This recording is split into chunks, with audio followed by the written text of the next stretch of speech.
Hello everyone, welcome to Gudskul and thank you for joining our public program.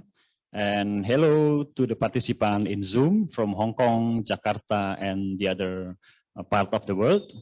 Gudskul is a public learning space initiated by Jakarta-based collective Ruangrupa, Serum and Grafis Ruhara. I'm JJ, part of Gudskul, part of Serum, one of the collective in Gudskul. Together with us, we have Susanna as my co-moderator. Thank you, JJ. Hello, everyone. I am Susanna Chong. I'm the Head of Learning and Participation and Programs Manager of Asia Art Archive. So thank you for all of you joining us here in person. But in fact, together with us, we have over 200 friends online who is over Zoom in Hong Kong, in Jakarta, and different part of the world. Hello, a warm greeting from Castle. Great to see you all over Zoom. And for those who are new, first time heard about AA or unfamiliar with us, so Asia Art Archive is a not-for-profit organization based in Hong Kong. So we are dedicated to document the recent art history in Asia. So we start in year 2000. For us, we actively organize different kind of programs to activate the collection. Also, we are very excited to share the news that AAA is renovating the space, and we will have a social space within the library, which will be launched in September. So these ideas link very closely to the theme of today. And I really think that is really great opportunity to work together with Gudskul, together of Goethe-Institut of Hong Kong. So really thanks so much, especially to Dr. Ahmad Maya Tulich and Alice Ho from Goethe-Institut Hong Kong. Because of them, we are able to bring two Hong Kong artists, so Fung and Tang. They run art space in Hong Kong, so who will be sharing with us today. And we will have, we also have Anga from Gudskul besides us. So, and we also have one more member, is Farid from ruangrupa, who will be joining us over Zoom as ruangrupa is the artistic director of Documenta 15. So he will be joining us over Zoom today as well.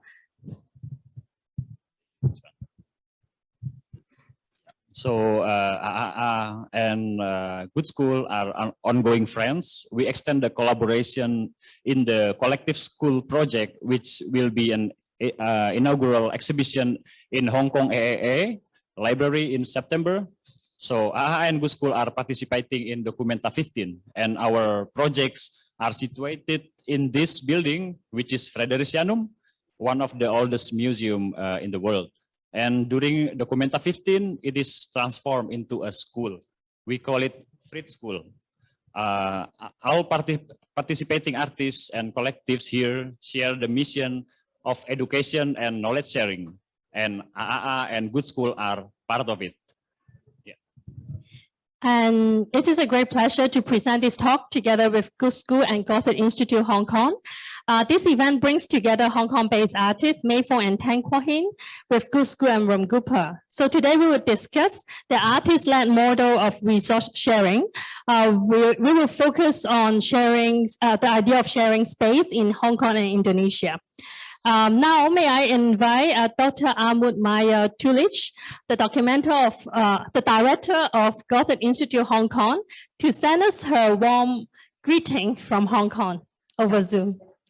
Thank you very Ahmad, much. Please. Thank you very much, Susanna, and thank you, dear friends in Kassel. I am really very pleased to welcome you here in the Goethe Gallery in Wanshai on behalf of the Goethe-Institut and to this conversation between Documenta 15 and Hong Kong. I'm very grateful to Asia Art Archive for inviting us to be part of this project, because actually it's the core mission of the Goethe-Institut to create networks between the cultural scenes in Germany on international level and in Hong Kong.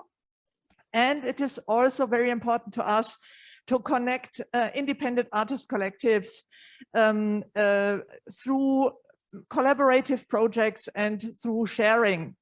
And this is exactly the theme of Documenta 15, symbolized in the beautiful image of the lumbung, of the traditional rice barn, traditional Indonesian rice barn.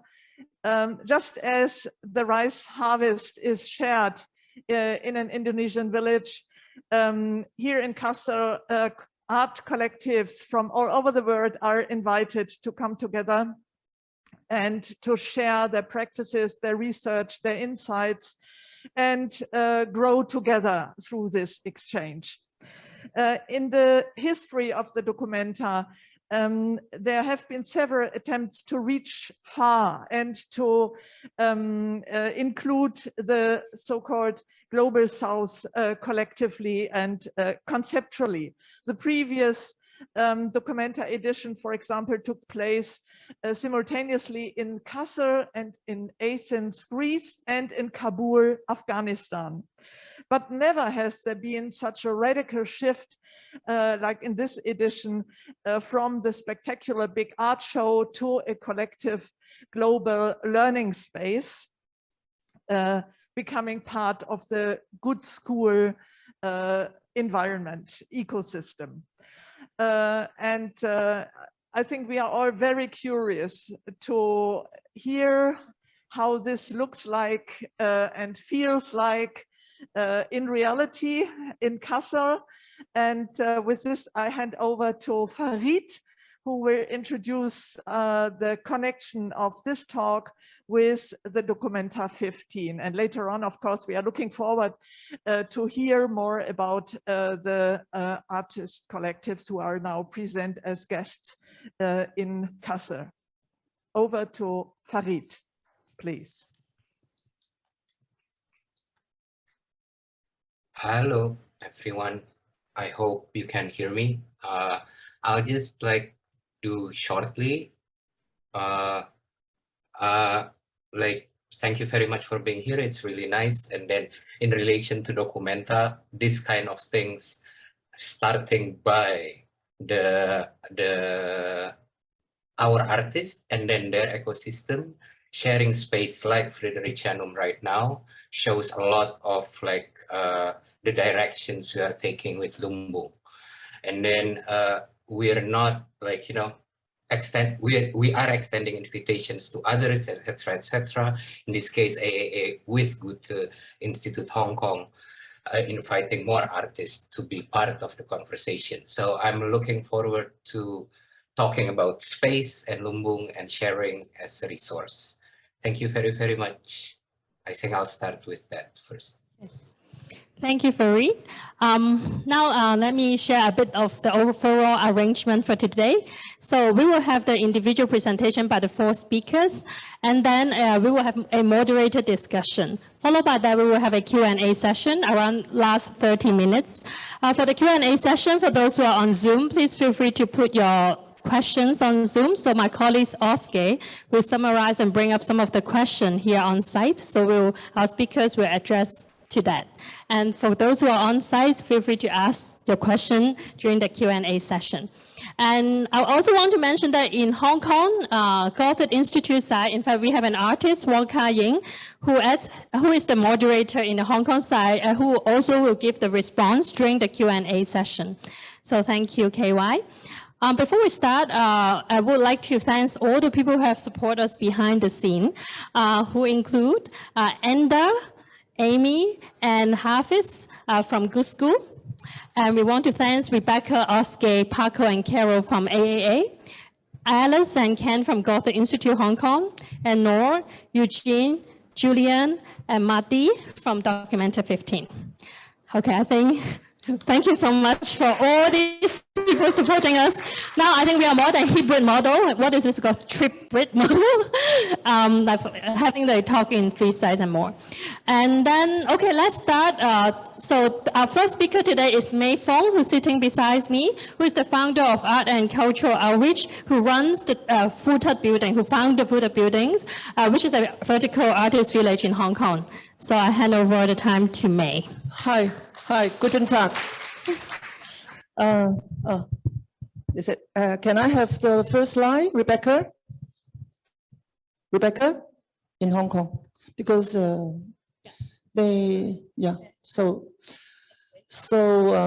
actually what before the slide appears, I will try to talk about artist-led resource sharing. One of the models, okay, is here. We'll play the video first. Oh, yeah. Sorry. So there's a 5-minute video.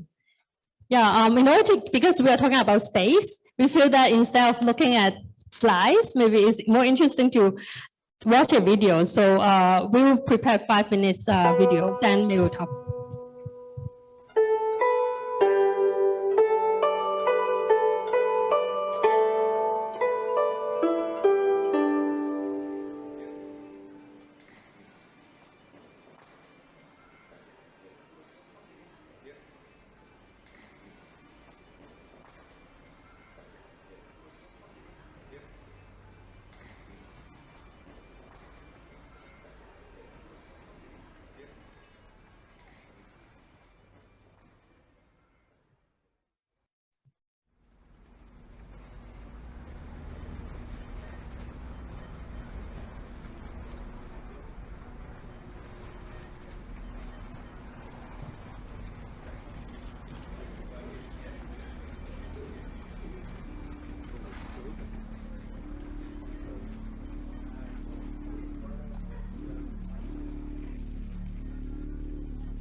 Actually, the video has just shown 3 to 4 sponsored units in Foo Tak Lau. You know, the others, we didn't open up the others, all right? But just let you have a glimpse. Okay, so I will talk about artist-led model of resource sharing. That's one particular model for Foo Tak Lau. Foo Tak Lau is situated in Wan Chai in Hong Kong. Okay, next slide, Rebecca. Okay, so actually Foo Tak Lau in Chinese is called, the meaning in it, in these 2 Chinese characters, Fu means full of, or rich, and Tak means virtue or virtuous. And I think, in a way, looking back, hindsight, it's kind of prophetic, you know, for these 2 Chinese words that in a way, goes with the development of the building into an vertical artist village. Next slide. Okay, so this particular building actually is an old building now. It was born in 1968 after the Hong Kong 67 riot. And then it's a commercial, residential 14-story high building, architectural being in the Tang Center. And initially, before it turned into an artist village, the lower floors were mainly commercial, small commercial entities. And for the upper floor, they were commercial and residential at the same time. But then at that time, in the last century, actually the building was socially complicated and varied. It's quite difficult for the landowner to manage it. Next page. Then, the Foo Tak Building actually made the major landlord is called Dawei Charitable Foundation. It owns 20 units of the 28 units of the whole building. So the foundation was the major landlord. And again, the name of the foundation also interesting. It's called Dawei Da Mei, means it goes to the very small. It's a foundation helping at that time, so you know, for those people who are poor or whatever, you know, socially deprived. And then next page. And then for me to take over, it happened in 2002 and 2003. The foundation requests me, that's me, to help make good use of this particular building, because many of the units, the units were vacated, but still there are some small commercial businesses down floor or on the lower floor. And so my suggestion to this foundation is that we should charge very low rent, LOW, because in Hong Kong, space is a very precious thing. It's very difficult for artists to acquire space, you know, at a low cost and the work in it. So I think, because I know many artists, and I think they are not really rich, and they need very low rental spaces. And also another condition that I told the foundation, they should not be managed, or even they are managed, there should be low level of manage, because artists should be allowed to be free to do whatever they want to do. So these are the 2 conditions, and the foundation agreed to it. And so I took over so I tried to get all kinds of artists into the building, and it started this particular vertical artist village since 2002 and 2003. All right. So this actually, for this particular stage, the beginning stage, I would term it as the first phase of resource sharing for this particular building. The first phase, because for the whole 19 years, I tried to turn it into 6 phases of resource sharing for this particular building, within and without Foo Tak Lau. Next page. Next slide. Next slide. Okay. Then in 2005, after 3 years of operation, ECHO officially formed as a charitable non-profit making organization, but it was formed virtually. No physical space. We just manage the building in a distant manner with the collaboration of the foundation. And I still term this as the first stage, because it's merely that we let them use the space at a very low rent. So it's a kind of resource that we give to the artists. Next slide. Next slide. And then since 2008, we echo Art and Culture Reach, physically moved into, really formed inside the building, because there's one particular business unit vacated. So we asked the foundation whether we could use it, and the foundation said, okay, go ahead. So we turned it into a bookstore. All right, and the whole all kinds of art and culture activities, but to a very small extent, a very low level kind of activities, because we just at our forming stage. And I would term this as the second stage of a resource sharing model for us, second phase. All right, and next page. Hello, Rebecca. Okay, now why this second phase actually was important in the sense that there is really a manager. I engaged a young colleague. She worked with me before, and we had a lot of trust, and she was interested in helping me to run this particular space. Once there was a person there, a human being there, a lot of more things can be done. So it's very important to have human beings to start the ball rolling. And so she tried to open up the bookstore other than selling books, also, organize small things inside. Next slide. Next slide. Okay, and then it grows with time. Since 2014, ECHO, move up to the 14th floor, the top floor of the building, and we expand our space physically. And with the expansion of the space, we also expand the staff, but still up to now, I think it's a very small team. There are 2 or 3 full-time staff, because we don't want to run programs. You just want to facilitate people to do things. So, but at this particular juncture, we try to add some more things to our portfolio. We try to promote green living, because we believe in green living, very important to the society. And I will turn this as the third phase of resource sharing. And at this particular moment, because I retired from the secondary school, the School of Creativity, and so I have more time. And she transferred the ownership of the units to ECHO. So in a way, ECHO has got a lot more resources. And so at that time, we try to become more active in encouraging and supporting alternative art and cultural creations and activities inside and outside of Foo Tak Lau. It's a very important year for us. Okay, and then go to since 2016, getting nearer to now, we also add in something else, because it's only natural when we have settled down, we will try to reach out. And this kind of reach out, for example, we seek a partnership to join book fair, other activities organized by outsiders. So there's a more active interaction between Foo Tak Lau, ECHO, and others outside. And we develop brand programs, because it's more, in a way, it's more organized. So I will let you know the brand programs later. And then at this particular moment, we also developing publishing capacity and capability, because we think publication or publishing is very important for education purpose or for art or cultural development. So that's the fourth phase. We call it the fourth phase of resource sharing model for Foo Tak Lau. And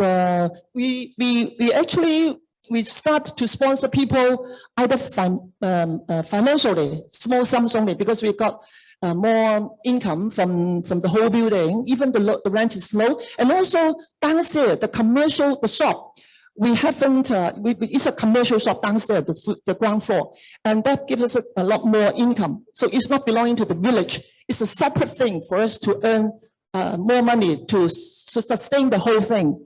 And so yeah, things expanded. And then next slide, please. Okay, then since 2018, we try to develop our curatorial capacity, because ECHO has one special feature. We allow our full-time staff to do what they like to do, because they're all learning art. So I have no worry that they go beyond art and culture. So at that time, Susie was our manager. She was very interested in developing her curatorial capacity. So I changed one of the unit into a gallery.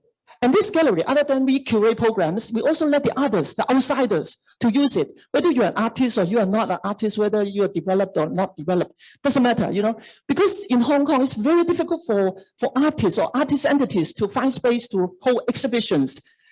Just to let you know, up to now, we have full booking until the year after. So nobody can book our gallery anymore for this particular in the coming 2 years. And also because we have built up our strength, our credibility, so we try to help some outside cultural entities to do their things. There is one particular case, it's called the Kids Club. We try to, they're at the forming stage, and they have got a farmhouse, as you can see. It was in a very dilapidated state. And then we try to gather resources for them to renovate this particular farmhouse. And now, as in 2 years, and then many kids go there to learn from farming to table, and also to learn art and culture. So we can't do it. You know, we echo with Foo Tak cannot do it, but the others can do it. So we will let those people do it, but we will try to help to facilitate them. And also we build up our educational strength at this particular moment. And also at this particular moment, because we have resources, we reach out a lot more. We think that we should not just give out, but people should learn to share. So I invented a term, it's called shareism, but it's not, you cannot find it in Wikipedia. But internally, I will call it shareism, you know. Next slide. I'm good with time, is it? Oh, yeah. Okay, since 2020, and then COVID is a difficult time, I think, everywhere in the world. So for the rental, we even, some units cannot afford the rent, even it's low. So they don't need to pay for a certain period of time, or we try to minimize their rent, and so they can survive. And we also, okay, next slide. Five. Oh, okay, so this is our band program. So we organize all kinds of band programs, readers in residence, creative, curatorial, all kinds of things you are doing now, all right? Next slide. Okay, now these are some case studies. It's very important. This is one of the particular case about connection. You know, we connect an artist. It's not our artist actually. It's a veteran artist outside, but he wanted us to help to sell his artwork. But we didn't have the capacity. But we did 2 times. But to some extent it's successful, but not so successful in a way. So we tried to link him up with a commercial gallery, and he saw all his paintings. So we have to know, what are the expertise outside, and then try to link up the 2 resources. The artist resource is the artwork, but for the gallery, they have the expertise in promoting acquisition. So that's one case. Another case. Okay. This is another one. This group is inside Foo Tak, and they are a group of young people. They're not radical, but they are very creative. And they recently they made a manifesto about free filmmaking. Actually, it's about independent filmmaking, because filmmaking is now it's another issue in Hong Kong. So they try to make interesting short films, and also make a manifesto about how to do free filmmaking in Hong Kong. Next, and internal collaboration. Another group is called Corrupt the Youth. Terrible name. Terrible. Okay, Corrupt the Youth. But actually, it's a philosophical. It's a young group containing young philosophers or young philosophy students, and they tell young people about philosophy. And actually, interestingly, they have a lot of collaboration with outsiders, because recently, I think in the past 2 or 3 years, many more organizations would like to touch on philosophy, something metaphysical. Okay. So they have collaboration, with the group I just mentioned. Internal kind of collaboration. Okay, next. And then external. This one is interesting. There's an artist, independent artist, also cultural worker. He couldn't find the resources to hold an exhibition and also to publish a book on his past 2 years collaboration with a newspaper, a Sunday supplement. And so we tried to help him, to facilitate him, and to get him some resources. So now he has just finished the exhibition and also have published a book. And so as you can see, the resource sharing actually go beyond. All right. Next. Okay, collaborating and supporting, nothing there. Why? This is for the future. It's unlimited. Future. All right, the future. Yeah. Okay. Oh, go. Let's forget this one. Okay, forget this one. You imagine. Okay, use imagination. And for this one, it's about another unit now. This is a particular issue because in Hong Kong, many artists will still engage themselves in pure art creation, and I don't think it's not the full picture because if you really want to have financial income, you may need to go into the creative industry or the cultural industry. And this particular guy, he studied art, but I let him, try out cultural entrepreneurship or alternative gallery model, so that experiment it. And so far, he has been there for 1 year. He did quite well, and I hope that he could become successful in doing something alternative, in the context of the gallery and also in the context of cultural entrepreneur. Because being a cultural entrepreneur, you can earn a lot more money, and then you can help the others. Yeah, because we have two cases in Foo Tak Building, two cases that they have turned into, they really could stand up as a cultural entrepreneur and they earn a lot more money and they, power back the money to the others. Okay, now this one is because of COVID, some artists could not do well. They need something. So we try to organize programs for them to earn money. And so this is one particular case. And his resources is his poetry, and our resource is the connection and also the space. So the two things go together, and things happen. All right. Finish? Am I finished? I should be finished. Okay, go to the last page, the model, the reverse triangle, the reverse triangle, the reverse triangle. Yeah, here. Okay, so suggest. We started with creativity, and then, at the beginning, and then we add in a lot of other programs, reading, educational, and cultural entrepreneurship. And what actually we look for? Okay, we look for a more vibrant and diverse space for socio-cultural ecology in Hong Kong, at least. Okay, so we change from individual to collectives, and we did alternative experimentalism things to tourism, and so that's it. Okay, thank you. Thank you so much, May. Thank you for sharing with us 6 stages of Foo Tak Building's development, and we will have more. Actually, it's a lot more, but yeah. no time. We will continue. I don't know that we can be so hurried in Germany. We will have more conversation during the discussion part. So now let me invite Tan Kwok Hin, who is an artist in Hong Kong, who found in 1983. He transformed his ancestral village house into a gathering space for artists and thinkers in Hong Kong and overseas. So I hand over your time to him. So to start, we watched another video first. So it's very different regions. So just now you see it's a city center. So this is another region of Hong Kong, which is at the New Territory side.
So good afternoon, Castle. And actually, 1983 have two founders. Me is Tang. I'm actually a visual artist, and another co-founder, Yang is over there. And yeah, maybe we can have more conversation later. Yeah, 1983 actually situated in Hong Kong, Campton War Village. War Village means there's really a wall, kind of surrounding some houses inside. So next page. And before some history and context of the space and the village, maybe I just show you some old photos in the village. They're actually my relatives and even my father are inside. So I actually look at these images of photos, and I just, at that time, maybe we still don't have the word collective because we are all relatives and then living together, share everything, toilet, and then parents take care of other family, children, yeah, all people living together, play together. And that big guy is my father. And this is actually the same space of 1983 before it is called 1983. And it's all my siblings, and in the center is me. Yeah, I'm actually the youngest boy in the same generation. And Tang clan is actually one of the 5 great clans of the New Territories, and the others are Man, Hao, Pang, and Liu in Hong Kong. And the Tang family is one of the oldest and largest Chinese lineages in Hong Kong New Territories, actually settled in that area 800 years ago. And next one. Next page. And yeah, just show you some images during the festival, what we do. During the Chinese New Year, actually, maybe most people will know the Chinese New Year Mid-Autumn Festival. One special one called Da Jiu Festival. And it actually, before the COVID, actually, we always do some big gatherings, all the relatives sitting together to eat. And this is the Da Jiu Festival every 10 years in the War Village. And 6 War Village will come together to have such big events. We will parade on the streets, and we will kind of even traveling from Campton to Yuen Long to another close by city. So we have a very big bamboo structure during the Da Jiu Festival, and also kind of we call this King of Ghosts. It's 2 to 3 stories high, and we will take this paper sculpture walk with us during the parade. And this is the family tree, all the names are on the paper. I just try to link some the collective meaning. What is the collective? Why we are together, and then show you some basics, buildings and structure in the wall versus the gates. And the next one, and inside the gate, there's some plaques from the ancestors. It's some kind of award from the ancestors, yeah. And still the gate. Behind the gate, there's some paintings. From the eagle view, you can see that there are walls. Actually, this is not my village, another wall village, but you can see that the wall surrounding the houses. And then this is another wall village called Kaheng Wai. And Central Hall, mainly for praying the ancestors. We have actually quite a lot this paper and bamboo sculpture thing. And the old house we call brick house. And actually there are quite a lot are now abandoned and no one living there because it's, as you know, after 800 years, that's kind of hard to say who owned the house. So there are many cases that just live there. The house just live there, no one living inside. Some houses we will rebuild it, and then you can see the image in the next line. That you can see there are quite a lot abandoned houses. The new one we call village house under small house policy since 1972. It's actually a kind of that time is the UK government say kind of a deal with the villagers, because villagers kind of sell so many lands to the government that the government give this right to build a house. 3-story house, and each story 7 square feet, and ground floor, second floor, third floor. And then this is the 1983 case. We have 800 square feet because we combined 2 whites to build it. And the ground floor is mainly the 1983 space, and also the studio. Second floor is my living place, and then the third floor also living place and storage. And then we have rooftop. Yeah, and then this is just the logo of 1983 in Chinese. And the next line. And just show you some events we have done before, screenings and yeah, the next one. Oh, yeah, this is actually kind of the history of why I kind of transform my village house to a space. It's actually from the 2017 is the video touch, the previous director, Isaac Leung. We're going to have an exhibition in Hong Kong Visual Art Center, should be something like that. And then tell him maybe you can just make something you never did before. Then I went, let's gather in the gallery. And then at that time, actually I have a plan. Actually, it's a trap too, because I just open call some new friends or strangers come to my house. I can go back as an exchange, but you can say no. But this is actually I just want to go in somebody's home by this reason. For me, it's a kind of ritual. I need to invite you to my place first, and then I go to yours. And then the next one. Yes, there's some images during the dinners. After all, there's around 80 guests come to my house, separate by 4 dinners. And after that show, because eventually I don't have enough time to I went to the others friends' home, or the people join the dinners. I don't have time to go to their home, but after that show, I kind of make it happen in a show called FE Pendiculate at Tai Kwun Contemporary, also in Hong Kong. It's kind of a art museum. And eventually I kind of visit many friends' home or new friends' home. This is actually the installation at Tai Kwun, and we make many happenings there. And there's some photos while I visit their home. And then while I visit their home, I think that I need to transform it as a record or as a extension. And during the daytime and nighttime, I visit that friend before the dinner. Yeah. Daytime, I just set a camera, and then that friend can select a space to feel safe or to feel comfortable.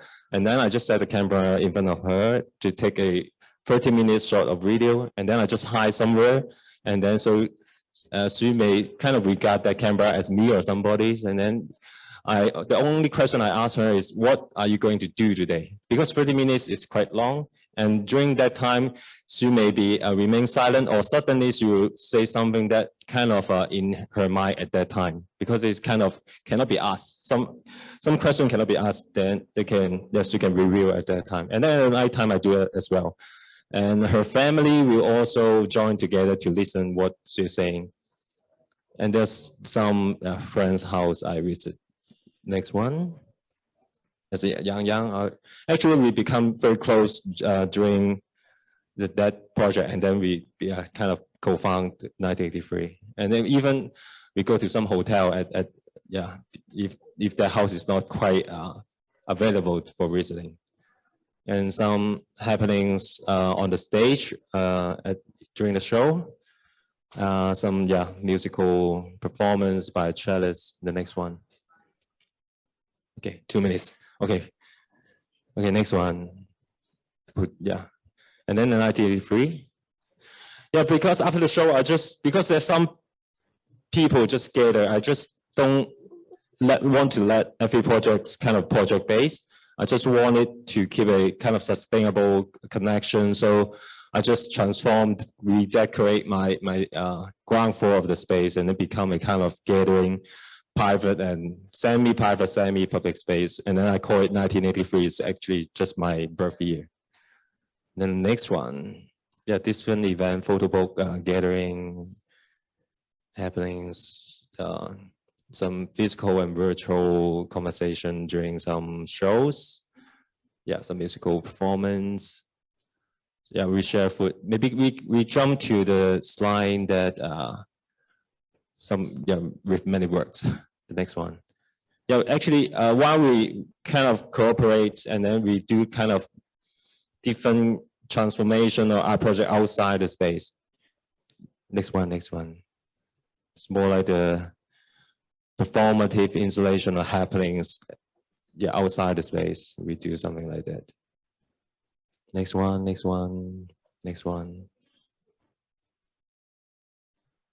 And actually, because of this practice, actually changed my mind. Every time I involve different project, I also try to involve more people to join to talk. And what do we share? We do potluck, food and drinks, ideas, vision, living styles, joy, sadness, hatred, anxiety, and space for screening, discussion, workshop, talks, and we work together as an organic collective to create project inside or outside 1983. And 93 maybe as a safe space for you to say something that you feel safe here inside the space. And private space as new public, maybe it's a concept we can reconsider, private space as new public. And sometimes we do some kind of free pricing happenings. And then next one. Some limitation in Hong Kong, maybe just may have mentioned some. Rents, lack of agriculture industry, retail and service as the main, politics, freedom of speech, how to survive, maybe cannot be survived, but 1983 still exists. But maybe it's actually because of private property. The next one. Next one, we don't have enough time yet. Next one. And we influence one another. There's no pressure to join each gathering, sharing, screening, or whatever, but there's no pressure to work together too, but we can. We understand that everyone needs space physically and mentally. We understand that everyone needs loneliness for daydreaming and healing. Therefore, we also experience the silence. Then maybe the next slide. Actually, if someone interested, you can search a poet. He wrote a poem called "Leave Contact Before," and then I think he kind of talk about the meaning of collective. Yasi, it's the poem is called Yasi. The final page, maybe. And this small conclusion again. Why do we gather in Documenta, Foo Tak Building, the Warwick 1983? While entering a museum, we have a distance to re-encounter life. But while we gather here and there, can we create a distance to re-encounter contemporary art or art that we are making? Is it the timing to reconsider what we are doing? And for me, I still believe that creation and transformation come from temperature and wave of life rather than anything of dying symbols and definitions. Yeah, maybe I just end here because I don't have time. Yeah. Yeah, thanks Sin for sharing this interesting story. And next we will have Farid Rakun, part of Ruangrupa. He will share more about the Ruangrupa practice and story. Farid, please. Hello. If someone can just like use, yeah. Thank you very much. I hope I'm not going to speak too long because I know we're late. But we started ruangrupa is from two words, ruang and rupa. Ruang is space, so that's why it's very important for us, the space itself. We came out of the street of Jakarta, so we're like, you know, we're that type of creature. Where Jakarta is very much thing for us. And then we used and started, like a lot of collectives from Indonesia, turning domestic spaces to much more public. Or sometimes we use public space for others. This is like the only time, the first and only time we did an exhibition. And then we even like, you know, use it, realizing that space is something that we can flip, let's say, subvert. And then space is something that we always share, not only physical, like this one, a big thing, but also conceptual. So we started with the notion of space that's kind of like abstract as well, that before we could do a lot of things with physical space, a lot of our interests were not accommodated by the ecosystem at that moment, you know. So we made space for students, we made space for video art, we made space because at that moment video was not spoken about. We didn't know that much, but still we made a space for it. And then we realized up until a long time that space is actually very useful for us also as a curatorial method. That's the reason why we have Ruru House, let's say, something like Ruru House that for you who are in Kassel can experience it directly. It was started in an idea. This is not a new idea. We've done it several times before, even when we were only invited as artists. We didn't call it Ruru House maybe, but how to use a space, and then we share it to others, especially to our neighbors. With Kassel, especially, with Ruru House, we kind of like, we thought we could start a space, so we didn't land in Kassel as an alien, which is very important for us, but understand what type of opportunities and initiatives that are already in Kassel or at that moment, and then we can work together with them to amplify, not to be in competition with, because a lot of times Documenta took over a lot of things from Kassel itself, and then it becomes too big as a tree, and then put shadows on other plants. No, as an analogy, it's not perfect, but it does an analogy. Hopefully, it works. And then, so it's not a programmed space. It's much more a space that we can use together, and then we can share it together as well with the team, because we learned that the team had that need to also move and work somewhere else. Documenta is not never a big team, but it expanded during every editions of Documenta. So their working space usually started quite small, but then it became bigger when the need comes, you know. So then it becomes also an office space, etc., etc.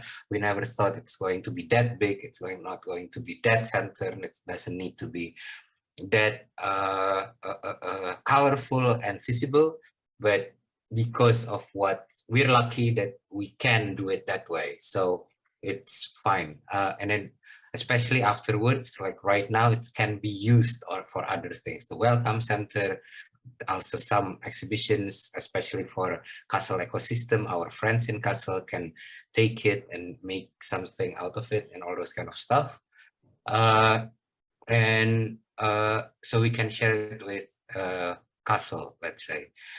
The space that you're sitting in, actually, it's also Fredericianum. For those who are in Fredericianum, I'm sorry for those who are not there or who hasn't visited, that it becomes much more abstract maybe, but hopefully I'm not going to talk in details, but why we're doing it that way, we ask artists. We didn't have scenography that put artists already design on where they're going in Fredericianum, but we kind of like make a majelis or an assembly, we call it. Then they decide together how to share the space. And then by themselves, I shared archive is part of that, of course. They decide that it's going to be neighborhood. Hopefully it comes through, translated well in the experience of visitors. And then with Gudskul as well, like it becomes a neighborhood that, like, you know, has different functions, etc., but in the building, because we were trying to break the space itself, like the history of the space, the loaded meaning of the space, that it's like, you know, oldest museum, as JJ said before, and it becomes living, becomes dynamic, it becomes ever-changing, etc. The way we understand it, our practice to be since we started, because some of us still lives in our space, you know, like all those kind of stuff, and then we think it's important that way. So sharing also becomes like, in an exhibition format, sharing becomes like less, maybe not none, but at least less competitive. This is kind of like the experiment that we're doing. And then it has been very, very surprisingly positive, at least for us in our experience. We're also surprised, let's say, how things happen. And then I think it's not only in Fredericianum, but like also in different places. In Documenta, we didn't really assign artists in their spaces, but we keep on talking about stuff and then thinking about Documenta as a bank of resource that we can share further. That's why the invitations keep on extended up until it's like 1,500 artists or something. So that's where the sharing, and then we can understand as well Documenta as a space, of course, both physically and conceptually. I'll stop there. Hopefully it's not too long or not too short either. Thank you. Yeah, thank you so much, Farid, for sharing this experience and story. Next, we will have Angga Wijaya, part of Gudskul and Serum, an art collective focused on art and education. Angga will share more about how Gudskul operates. Yeah, hello everyone. Thank you for coming. I will start the slide. Yes, I will start from this photo. This photo is part of the sandal in the front of Gudskul auditorium. This sandal belong from the neckboard of Gudskul, who came when the out of the public program in the auditorium.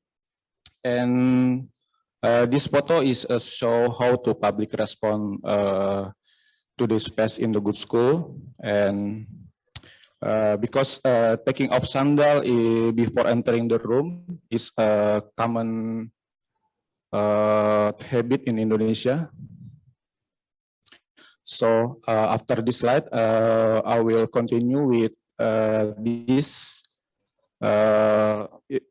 house, because before we became a good school, as a shared ecosystem, we start it as an artist-run space or artist initiative, or many names, or alternative space in 2000. For example, Ruangrupa was founded in 2000, and Serum in 2006. It's not only the host from the Serum or Ruangrupa, many hosts from the others collective in Indonesia, also not only in Jakarta, also in Bandung and Yogyakarta. And shape of the host, shape of the space always hosts. So we ran the house as a collective space, and the house has many functions. We living in the house 24 hours and run the public program, make exhibition. Sometimes the house changing to store, cafe, and also have a library and many things. So the space is private, semi-private, and after we running the alternative space in the house, we next slide. Yeah, we start to thinking to make a collective pot, and because renting the house is very financial constraint. Every year we must to be paid, and it's very expensive in Jakarta, and we thinking to how we making like collective pot and share the resource together from the collective in Jakarta. And so we move to Gudang Sarinah ecosystem. Is a warehouse, a big warehouse, and we put our resource, our program, and many things we have, and we share together in this space.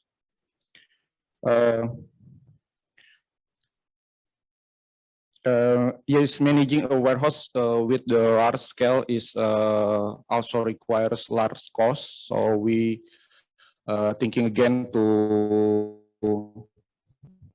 next slide. Thinking again to move again.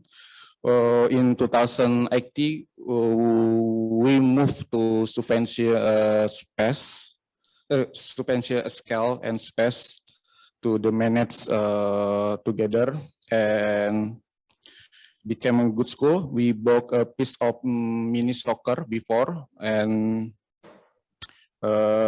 we don't build the space from the scratch, but we assembling material from the Gudang Sarinah ecosystem before in the warehouse, and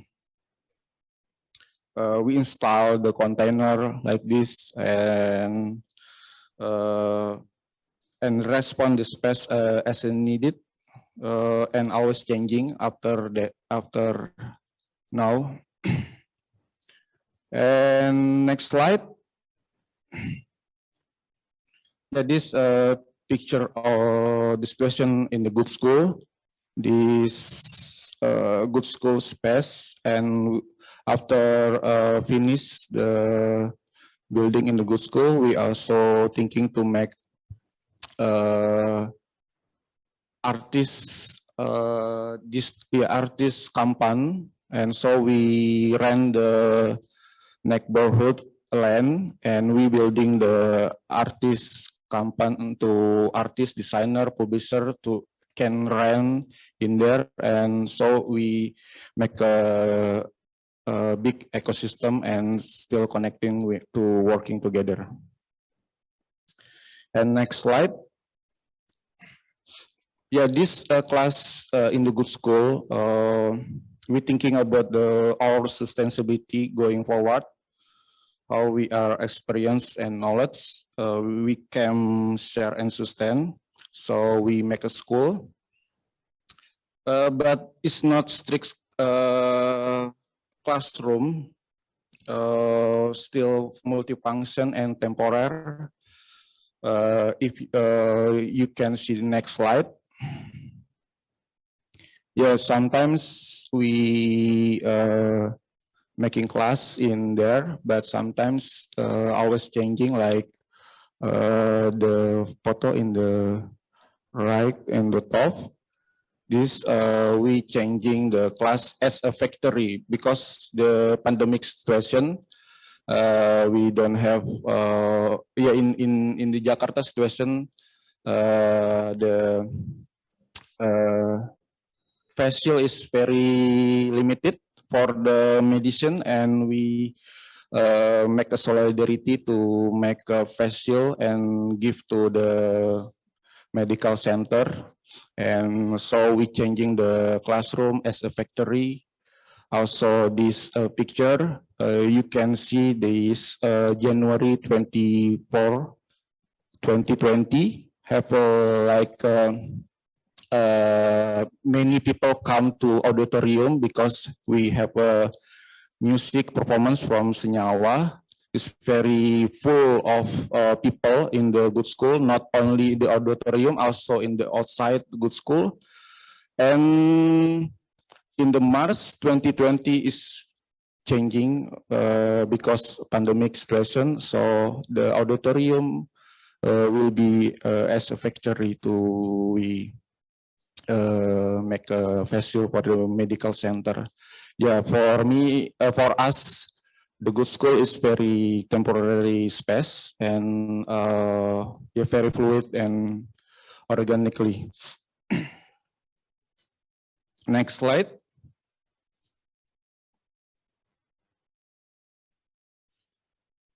Yeah. Besides that, the school we mean is not strict. Who always use the classroom as a place to learn. Class can be anywhere in the kitchen. Yeah, for this picture in the backyard under the tree. So we call the method for the school study collective is a nongkrong curricula. So we hang out together in anywhere and make friends, learn from friends, and self-organize. So next slide. Yeah, this the experience from the class in the Gudskul study collective. We moved to this space in the Prediksianum, the preschool, to running the Gudskul study collective in here. Yeah, this situation how the class run in here. And next slide is, yeah, sometimes yeah, the class also sometimes the friends sleep in the class, live in the class, and so we thinking to also make a dormitory. For the next slide. Yeah, we making dormitory in the museum Prediksianum behind this. And so friends come and learning in here together and live in here. Also next slide.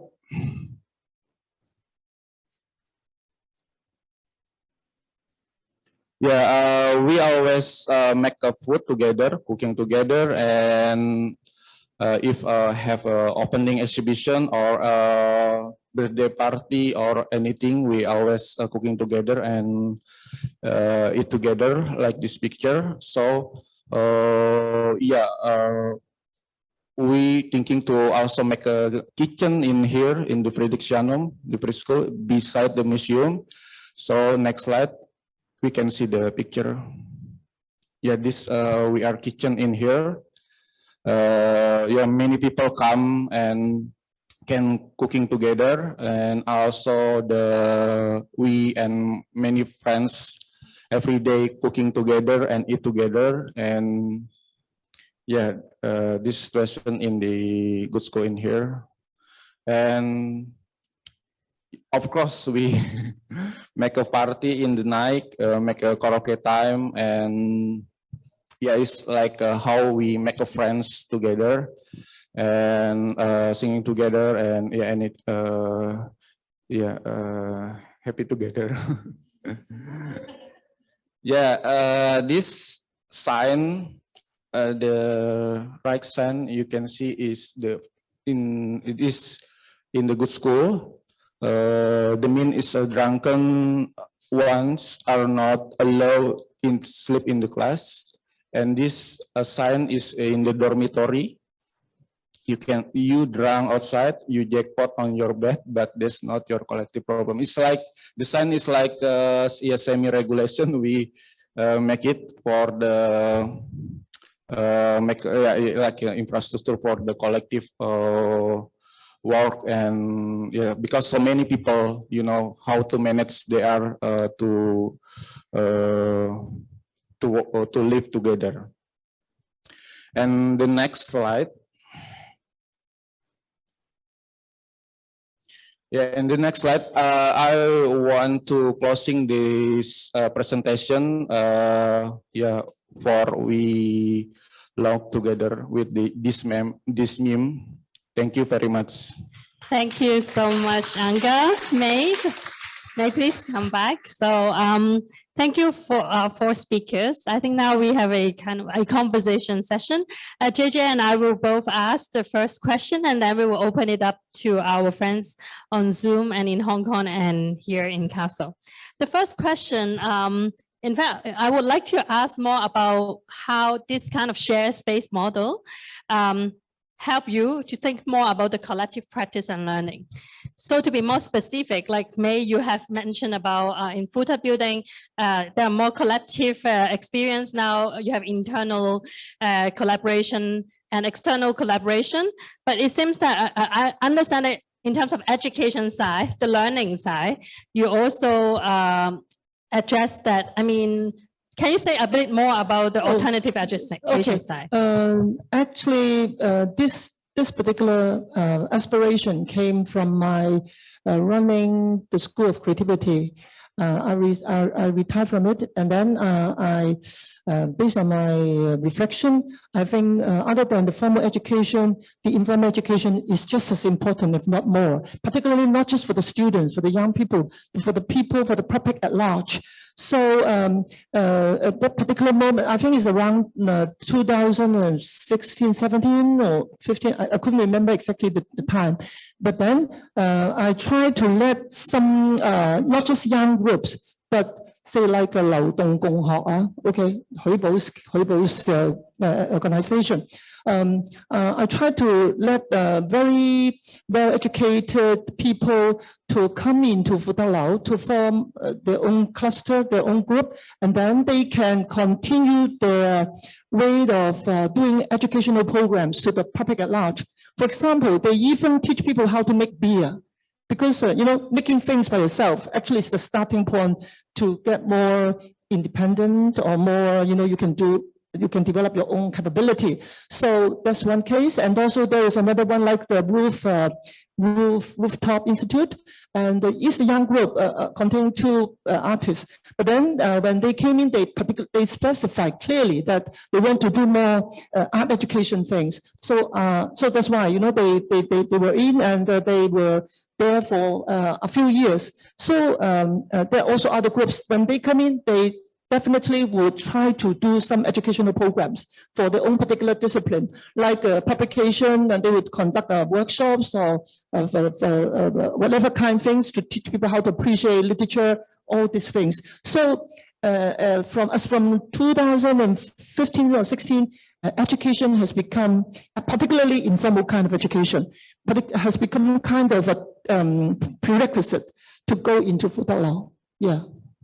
Thank you, May. I want to ask Hin. Hin, you are an artist. You work on by your own in the past. Like, I'm just curious how this collective practice changed you, or how did you learn through this collective practice? How does it influence your own practice? Yeah, in Hong Kong, we normally just gather at the opening. The show's opening. We don't really gather actually. We just see others' work in the gallery, and that we never talk like in a gathering actually. So we never gather actually, except the openings. We see each other. So this one thing that every artist just work on their own. So just, at some point you think that maybe it kind of enough in this model. Maybe for me as a pursuit, maybe I just want to have an experiment like this. Try to accept the gathering in the opening. How about we really gather? How about if we really gather what we can generate? And then this is the reason why do the gatherings and how the gathering transform me. Maybe I mentioned a bit before. Just now, every time I work with some institution like Hong Kong Art Center as a collective, I also try to involve the members working in Hong Kong Art Center, because there are some actually artists working in Hong Kong Art Center.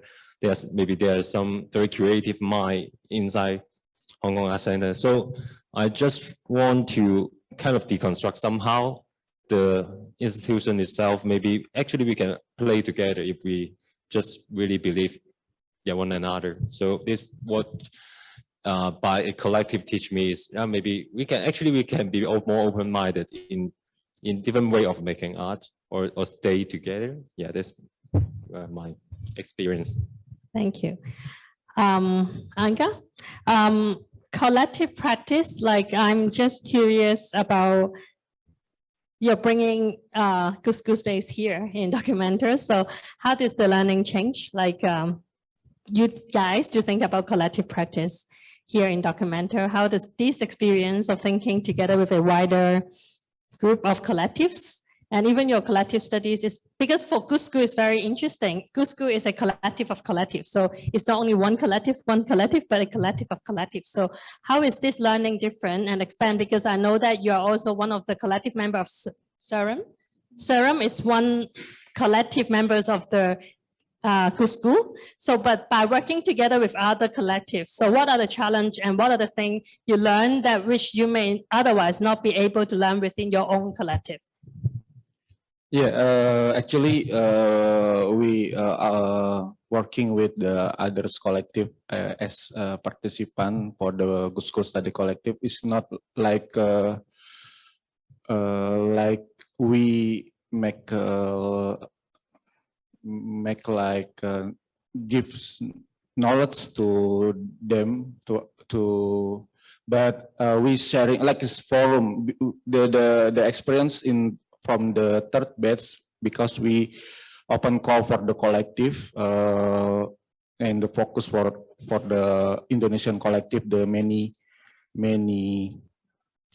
collective from the other city and other island. And yeah, for our experience, it's not like we give the knowledge from there, but we also learn from there. And so yeah, it's like a forum and exchange knowledge and to make friends, make a networking, to be to still connecting. Like Susanna, like you said about the collective, so we can make like still connecting to make an ecosystem to sustain together. Yeah. So the challenging is because the time, I think, because it's in the Sekolah Temu Jalar, we in the batch 5 we running the Gudskul Study Collective in here. We run for 50 days. It's different before we running the Gudskul Study Collective in 1 year. So the bonding time is very limited for this batch, and I think but they are living together in here is opportunity to make the time many time to bonding together. Yeah, based on my experience with Foo Tak in Hong Kong, initially at the early stage of formation, they're only individual artists mainly. and for creation. Okay, so it's okay, you know, being an artist, you just want to stay by yourself and don't bother me, all right? But then gradually, when the socio-cultural environment in Hong Kong changes, and we think that there should be more small groups, you know, because clusters could contain a few individuals, they are good at different things. And then it become more, how should I put it, the capacity for making change would be greater. And so that's why this high site, okay, tactically or strategically, I try to let groups and to go into Foo Tak rather than individual artists. And also I encourage people to form into groups, small groups to do things. It's because it's more, you have more strength and resources. Thank you. And I want to extend this question to Farid. Farid, basically you are extending this space, the Documenta 15 space, to more and more people and collectives. So I'm curious about your learning as from group members. How was your experience in terms of rethinking about collective practice and learning through Documenta 15, by opening it up with more collectives and people? Yeah. Thank you for the question and having me. It's been a steep learning curve as well, you know, because a lot of things we realize that it's risky as well to keep on extending, but it is kind of like that risk is worthwhile for us to take, because for those who have experienced Documenta 15 on the ground, because we're making it like sometimes people think that the question becomes like, who are we making it for? It's kind of like when it is on the ground, it's clear, like the question got answered automatically, you know. For those who can experience it, then it is kind of like worthwhile. For us, fortunately, we've managed to reach that point. It was also a surprise for us, honestly, you know, that like stuff like what we're doing right now all together is actually possible. And then the risks of like, you know, sometimes we don't agree with things and all those kind of stuff. It's okay. It is like this, the other side of the same coin, let's say, for us. And then on the learning, I think I have, at least for us in ruangrupa, we have to give distance or after this on how we can move on. I know, for example, with us and Gudskul, we're planning to take a break after Documenta, like the regular Gudskul program, for example, after this batch 5, which is happening right now in Kassel, we're going to take a break, at least for a year, to rethink again what we can be, because we've been running. We are all, of course, excited. The energy, because we have so many people, fortunately, the energy can be kept high, at least from a distance, because I'm not there right now. Also in Gudskul, for example, 100 days, etc. But it is, we're all going, I know some of us are already, but I know in the end, we're all going to be exhausted. So we have to take care of that as well, in order for us to be able to continue learning again. Otherwise, it's difficult to do. So at least, hopefully, I understand your question correctly and answering it actually in that direction, the right direction as well. Susanna, thank you. Thank you, Farid. Maybe this question can be answered 1 year later. I will ask you again. Okay. Yeah. Okay. Thank you all for the answer. I will ask another question. Oske just tell me that we only have 10 minutes left for this session. My question would be like, I actually learned so much that you already have practiced for more than 20 years and doing kind of public program, exhibition, workshop, classes, and yearly regular program. So the question is like, what is the strategy to maintain the operational, financial, or even like the ideological sustainability to your space? Yeah, all of us. You can jump to answer. Maybe I can answer if you don't mind. Chris? Yes. Well, you know, I can answer the ideological part, I think, as well, because as you know, but it's good that you ask this question because we can share it to others. In Gudskul, at least we know that like we should not be exclusive in a lot of ways. We try, at least. Maybe we haven't been that successful yet, but we tried by realizing that like we shouldn't work only with like certain ideological or political affiliations. So we have in Gudskul, for example, one of the beautiful pictures, at least that we can share, is like when anarchists can work side to side, side by side with those who are like, you know, borderline hardcore Muslims, for example, or those who are from different class of the society. Of course, that's kind of like easy, or like then it's not about proving certain theories or political stance, but actually practicing it, that like we can continue and be open and etc. Although of course it's not without challenges, but we can do it that way. And then space, I think, again, for me, for us, space is that way. It's not only about physical, but also giving space and time for those things to balance itself, let's say. And then we cannot take shortcuts in it, I have to say. That's it.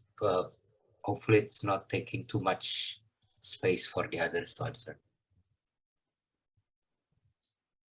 Well, talking about sustainability in terms of finance and also in ideology, it's not easy to respond, you know, particularly in Hong Kong.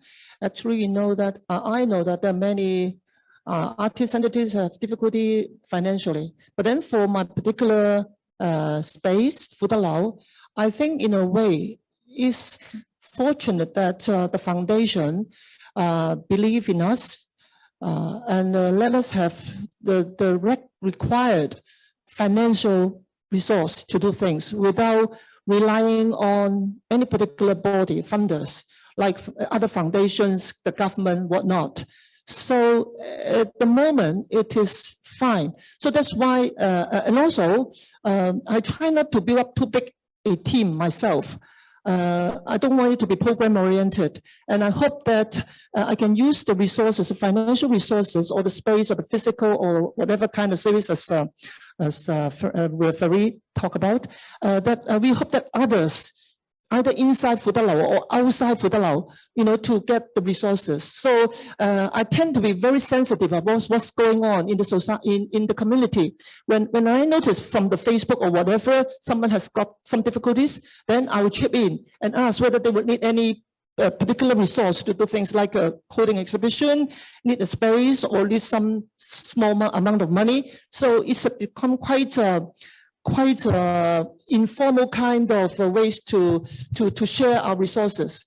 But then about ideology is even more difficult because Foo Tak Building, since its inception, because I'm kind of well, I'm not a radical. I was not a radical, okay, but I'm not political. But then I do hope that you know, there can be a lot of differences in the society. So and also something outside the norm. That's why for Foo Tak Building we advocate experimentalism, alternative kind of doing art, and you know, because there are a lot of people doing mainstream things. Why should we do that? So I would prefer that, and also we would like to be free, as I told you, because there are two conditions: no rent and also no management over the different entities residing inside Foo Tak Lau. So I believe in all this. So that's why I hope that these things this ideology, if we were an ideology, okay, or just some thinking, some preference, some value, I hope that this could be maintained within at least Foo Tak Lau. But I have to admit that it's not quite the same. So so at the moment we would try to just do our things and keep surviving, and then hopefully things would would just as good as before. Well, sustainabilities.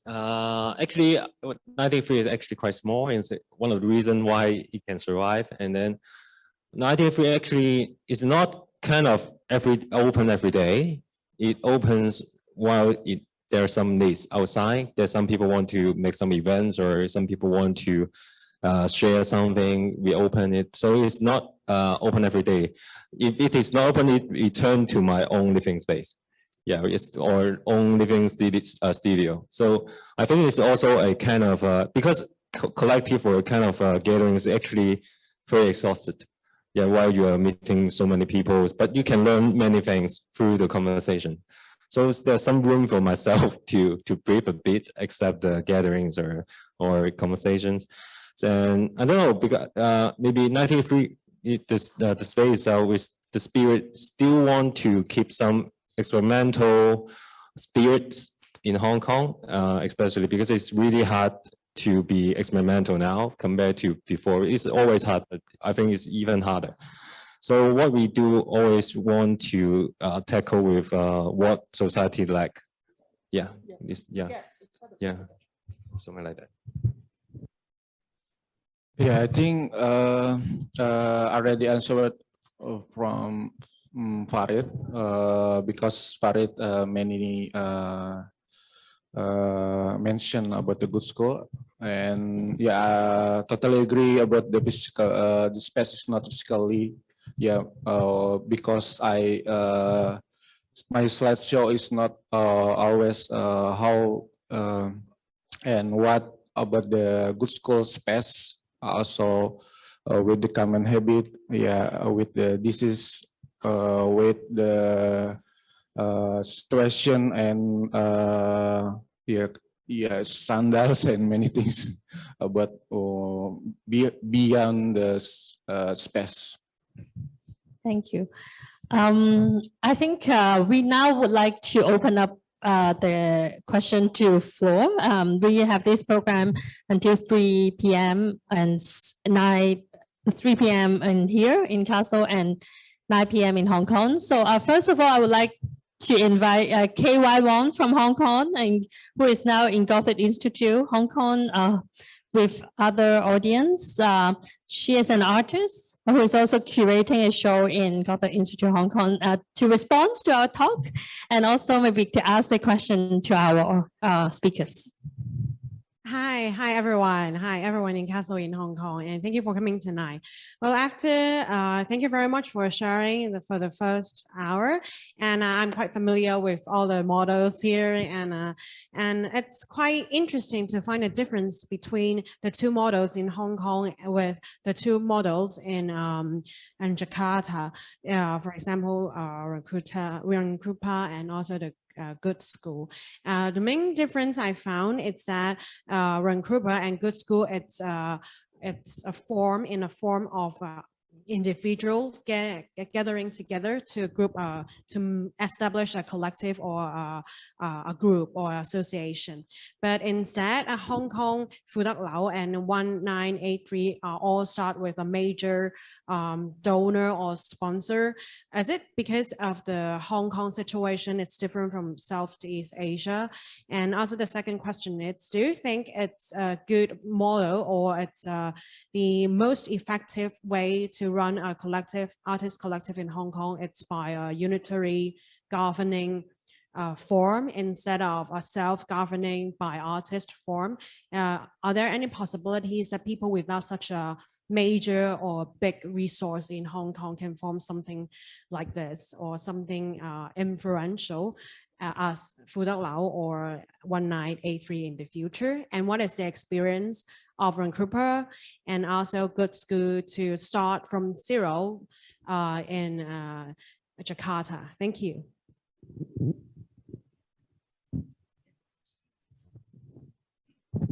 But I think actually Hein's case actually is a good illustration of how an individual artist try to form collective, isn't it? Just like you, yeah. But I guess the key question is both of you have the entity, but both of like ruangrupa and Gudskul, they really form by themselves as individual with no resources. But you have someone like sponsor the building, and he has a family house. But so they, I think KY is asking, how do you see the potential for artists run collective? Oh, okay. Actually, why artists? Actually, I've got the reason there in my PowerPoint. Because being an artist with another artist, even though we are very different, all right? You do this thing, I do this thing, I use this media, and you use that media.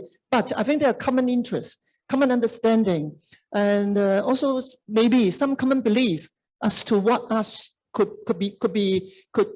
flourish, could be done. So based on this artistic belief or understanding, then if a group is formed by artists, they may be very different. They argue all the time, they quarrel, but at the end of the day, they will think that what we want to do is to help art development, isn't it? So based on that, I think having artists to form a cluster, if it were intended to be for art development, okay, it would be better. Because I did try to get some people not quite art-oriented into my team. It's different. The sensitivity and also the knowledge, the skill, they can also manage. But it's different from an artist, oriented person to do the thing. The artist may not be a good manager, honestly, like me, I'm very chaotic.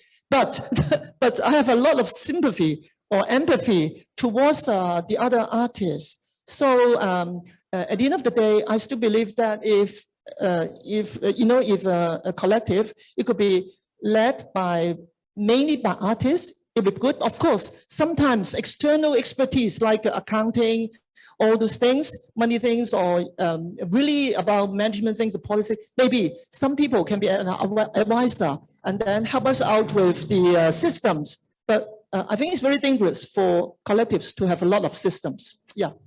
So Hin, you are run first base by yourself and you collaborate with Yang. So you are in different identity. One is artist, one is curators, writers, manager, like organizer. So how's the experience in that with someone who are not an artist? Yeah, because kind of after the show at Tycoon, we become very good friends with Yang. And I don't know, because I just think that I cannot do this thing just by my own. And I want my name can be more behind, actually, by running this collective. But I know that I know because this is still my kind of private property house. I mean, there's still some very great song inside, but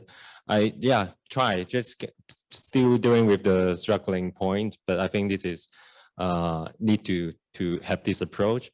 And I maybe just try to refer to the KY questions, how Hong Kong, I think Hong Kong and Jakarta may be facing totally different difficulties and limitations. We have something very similar.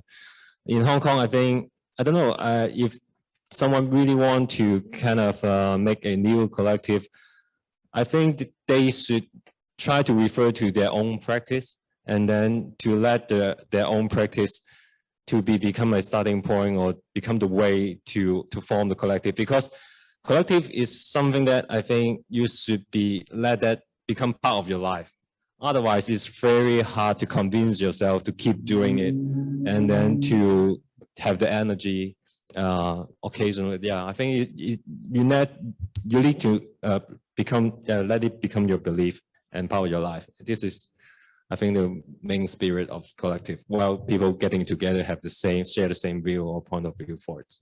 I think this link quite closely with ruangrupas. I think the idea of values is very important for Documenta 15. But just to answer what KY asked, like at the beginning of forming the artists run collective, what are the challenge? To Gudskul and ruangrupa. There are many challenges up until now, but like values, for example, we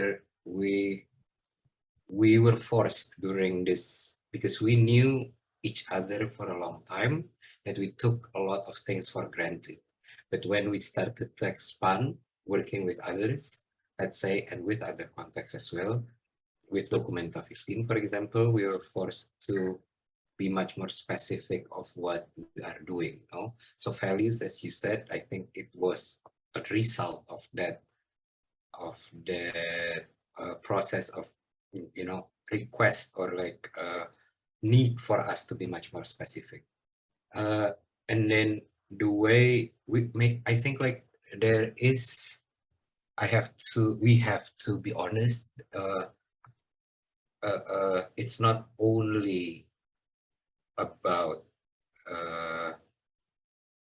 strategies, but also luck that plays in a lot of things, because it's kind of like ingredients. We can understand ourselves as ingredients and how these ingredients connect to each other in different time.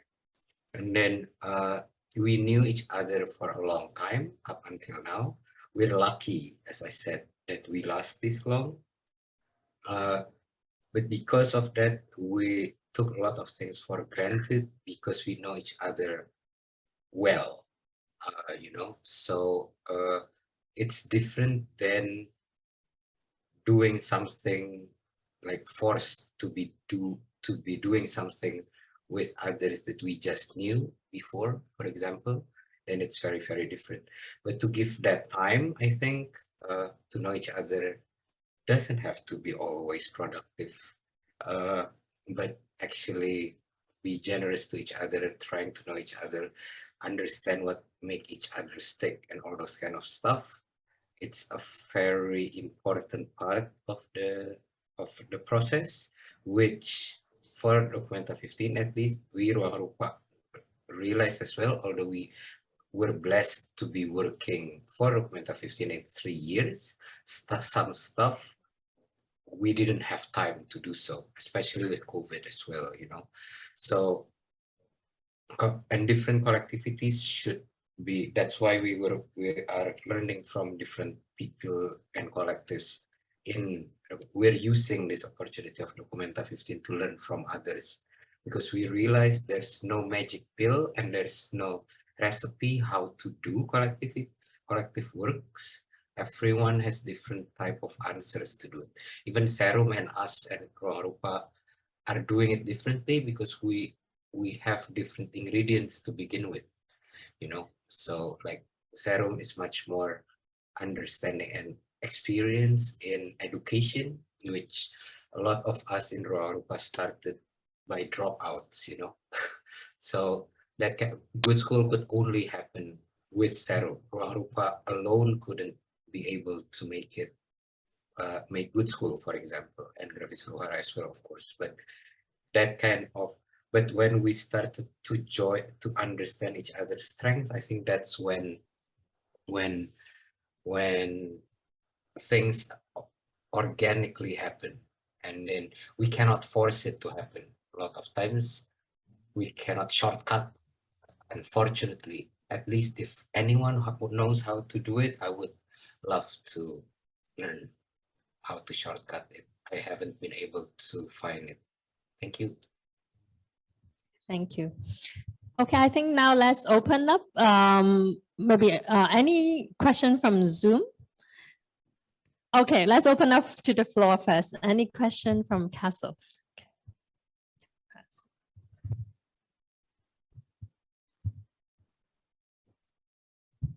Hello. Hello, thank you all so much for speaking about your experiences, and congratulations as well for the incredible work here at Documenta. I am part of an art collective that formed 10 years ago that is, our members are quite dispersed, even though we're relatively small, like between 6 to 9 members. I guess I'm curious because the topic of sustainability, both from like a financial perspective, but also as far as energy, working through conflict, the interpersonal dynamics of working in a collective manner. I'm just wondering if you all could speak to that, if you have any experience thinking through or working through being very distant from each other as a collective. I'm just curious about that.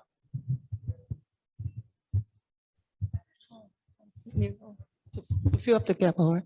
That is why I advocate small group, small size, because the bigger the group, the more there will be a lot more conflicts, and very difficult to manage the conflicts, and then things could not be done. But when I'm talking about the small group, I do have the something inside my mind. I really need to get the right, the like-minded people. They are very different, but they share the same objective, the same value. That's very important, because that's the common ground. When we have a lot of conflicts, or we tend to sway away, then, but because we believe there's something, then we talk about it. So in one of my slides, actually, I think communication is we have to do a lot of communications. If there's any misunderstanding, we talk about it, we clear any assumptions. So a lot of communications must be done within the team. If at the end of the day, the communication cannot convince a particular member, then I think it would be the time to rethink what could be the composition, because that particular guy will not be happy, and we are also not happy. So when there are two unhappy entities there, it's very difficult. So just like a marriage, if it's not good, then divorce. So. Thank you, May. Your group is small, but Gudskul, how many people, and how do you deal with that number of people? Yeah. The method is Farid already said, or JJ already said, we have a majlis in 1 month, but I think majlis is like formally meeting, official meeting in the Gudskul member, but how we manage the many people in the Gudskul is important. I think is hangout space in the Gudskul. Yeah, you can see this space is this initiative from the people, our member in the Gudskul live in there, because if you go to Gudskul it's different, like artist run initiative in the house, so we can go inside with the semi-private, but in Gudskul now I think it's little bit institutional building, because sometimes a member or people come to Gudskul want to meeting or teaching in the class, but in the hangout space is like we still connecting and can the managing the peoples and members in Gudskul. So the idea and the program start with the hangout, and the knowledge still continue and sustain to thank you. I just asked JJ, there's 60 members in Gudskul, so 60, and I guess what is common, what Anga and Farisa, I think making friends is really key for both of their practice. Hangout is a way to make friends, and spending time with each other and find a common interest and dissolve the conflicts through beer, and that is really important for them as well. Okay, questions from Zoom? Yeah, Oscar. Okay, may I ask my question? Yeah, because I have a question to May and to Hing. I know that the time was, of course, limited that you had in Kassel, but I'm wondering if there is any inspiration or experience that you would like to bring back to Hong Kong and share here. You know, we have talked about organizing a sharing session then together. Also, Yeah. and yeah, I'm really curious to know if you bring back any impulses or inspirations. Yes, there's one. Almouth, at least, because I've been here just for a few days, all right? But I did go to the Goods Kitchen in the evening, so we should have karaoke, a place for karaoke, for table tennis, you know, for hangout, just as nothing particularly serious about art making, you know, through casual talks, make friends. So then is one of the ways. Actually, I did try to think about it. There are two things. Actually, Gudskul also inspired me because previously I did want to turn Foo Tak Building into a school, but I didn't. I haven't done it because I need a lot more resources. So, but actually it could be done in a different way. All right. So that's one thing. But another thing is actually I also thinking of turn into one particular unit or what, and actually we think about it, but we haven't realized it. That's the problem. To turn it into a common place, you know, just like the hangout place, people can come and then talk about anything, relief, because in Hong Kong life is very pressurized. So we need to have a space to hair, you know, HVA, we call it hair in Hong Kong. Hang out means, you know, you just don't do anything, you know, you just no purpose, just, yeah. Yeah, hang on. Hint, any quick learning? No, because I haven't checked out the many parks. I mean, the park of the document. I just visited Purple Song. I don't know, but I think we need alcohol. I mean, So one last question from Zoom. Oscar have two. Okay, we will ask two questions at the same time, so speakers can listen and answer in one go. Okay, I'll just read the questions out loud. The first one is, today we talked about how artists make spaces to share resources among themselves as creatives, as artists. As a lay member of the public living in Hong Kong, I'm wondering how non-artists might be able to enter artistic spaces, not just as members of the audience or receivers of art, but as co-creators, though not professional ones. So that's the first question. And the second question is about the digital space that you use. And the question, Viv, goes, for all of you, it seems that the physical space makes the most impact as a collective resource. But does the digital realm also make a difference to how your spaces operate? Do you foresee it becoming more important after COVID? Yeah, there are two questions. I think you can pick either, or if you want to answer both. Yeah, Farid, maybe you go first. Yeah, thank you very, very much for the question. One, maybe this, the internet connection, like not real life at least, or digital. We were forced to go that way. Gudskul is also can share a lot of that. We were forced to do so in the preparation of this. As you know, we were this type of practices, like our practice, rely a lot in real life interaction, like, you know, that ping pong table, good kitchen, you know, like all those alcohol, you know, all those kind of stuff is kind of like the lubricant, no, for things to happen, let's say. That's why, like, even something like documenta or an exhibition can be understood as a reason, a means to an end, which is the end itself is like relationship between each other that can last longer than the exhibition itself.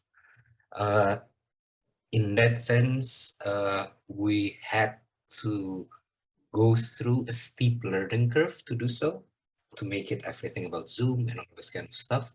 It's not perfect, but what you are seeing in as Documenta 15, let's say, in whatever reality it is, we have to be honest that it was made from a very particular